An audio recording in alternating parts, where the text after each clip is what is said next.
À l'occasion des 100 ans, vous avez réussi à faire une belle fête. Je trouve qu'il y a vraiment un beau moment de convivialité. Il y a plusieurs générations représentées aussi, donc qui est assez représentatif de ce qui se vit dans l'église.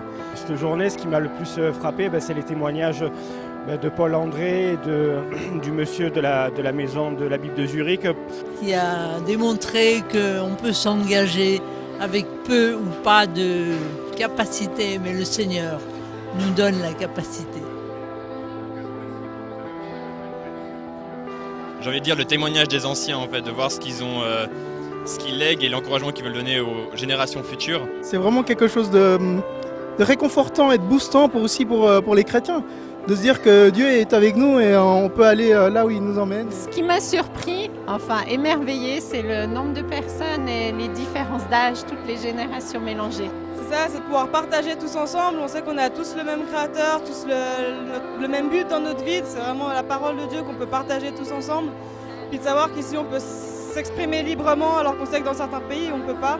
C'est vrai que c'est impressionnant de voir des personnes qui viennent d'Italie, de Suisse allemande, de Suisse, de France.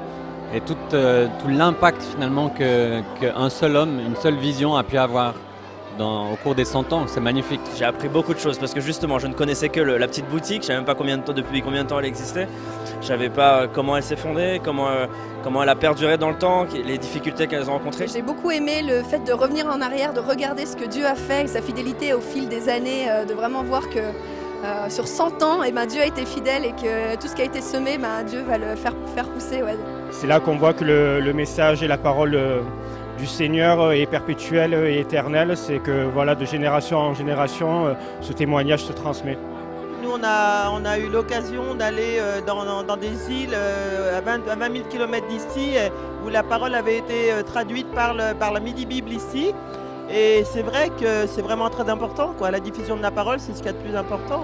De pouvoir voir aussi des protagonistes, des anciens qui ont connu un peu les débuts, ça m'a beaucoup touché et beaucoup encouragé pour la suite aussi, parce que je me dis, c'est encore une preuve de plus que Dieu est fidèle dans son action. Je pense que la Maison de la Bible a fait un beau travail. Je parlais avec des gens en arrivant qui ont rencontré Dieu via la Maison de la Bible. Donc je pense que vous faites un beau travail de voir tous ces gens qui sont là et qui sont heureux d'être là et pour célébrer 100 ans d'existence, c'est chouette.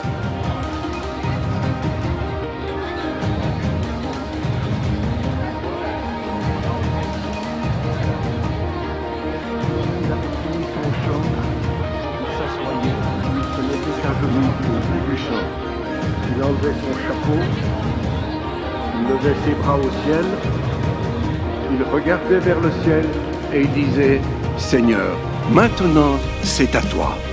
Notre Dieu est un Dieu digne de confiance. Ce qu'il attend de nous, c'est que nous gardions confiance en lui. C'est ce qui nous permettra de connaître la paix qu'il donne. Placez votre confiance en l'Éternel pour toujours, car l'Éternel, oui, l'Éternel est le rocher perpétuel. C'est qu'on pense à autre chose, qu'on n'arrive pas à se concentrer, puis finalement, on n'arrive pas à prendre du plaisir. Et moi, c'est depuis que j'ai vraiment pu prendre plus de temps avec le Seigneur et pas regarder ma montre et dialoguer avec lui en lisant sa parole, que j'ai trouvé à quel point c'était un privilège et une richesse et à quel point sa parole est merveilleuse. Donc pour ce dernier chant, je vous invite à vous mettre debout et à chanter avec nous le refrain.